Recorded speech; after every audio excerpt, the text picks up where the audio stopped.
বঙ্গ অভিভাবক পীর সাহেব চরমনাই ওনার নেতৃত্বে 19 জুলাই বাইতুল মুকাররম উত্তর গেটে হেলিকপ্টার থেকে যেভাবে গুলি বর্ষণ করেছিল, আমরা স্পষ্ট করে ওই দিন বলেছিলাম আমরা মাঠ ছাড়বো না, ঠিক কিনা?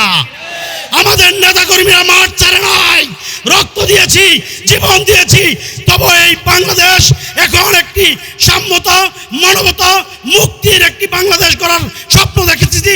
তখনই একদল হায়না এই বাংলাদেশকে আবার পুরনো ফ্যাসিস্ট রূপে ফিরতেছে, ঠিক কিনা? এ পর্যায়ে বক্তব্য নিয়ে আসছেন ইসলামী যুব আন্দোলন বাংলাদেশ কেন্দ্রীয় কমিটির ঢাকা বিভাগীয় সাংগঠনিক সম্পাদক জনাব যুব নেতা মাওলানা আরিফিন মেহেরউদ্দিন। আসসালামু আলাইকুম ওয়া রাহমাতুল্লাহি ওয়া বারাকাতুহু।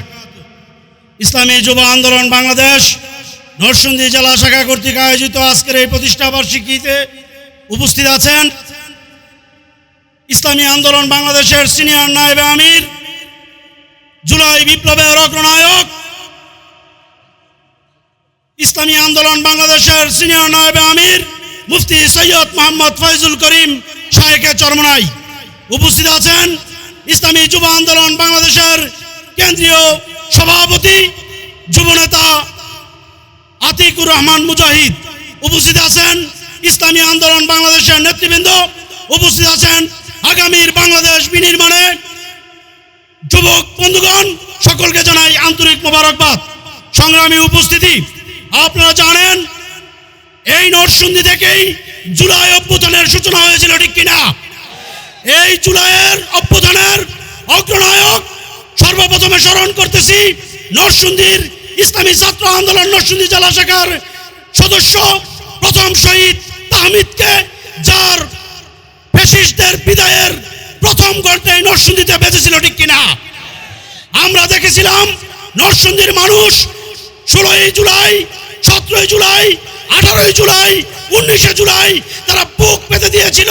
তারা বলেছিল এই বাংলাদেশ সাম্যর বাংলাদেশ হবে, এই বাংলাদেশ মানবতার বাংলাদেশ হবে, ঠিক কিনা?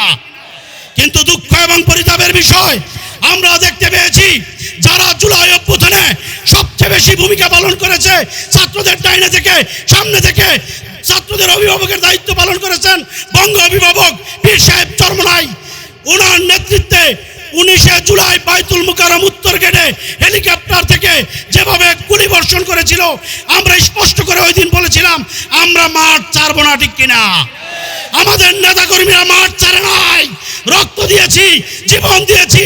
তবে এই বাংলাদেশ এখন একটি সাম্যতা, মানবতা, মুক্তির একটি বাংলাদেশ গড়ার স্বপ্ন দেখেছি।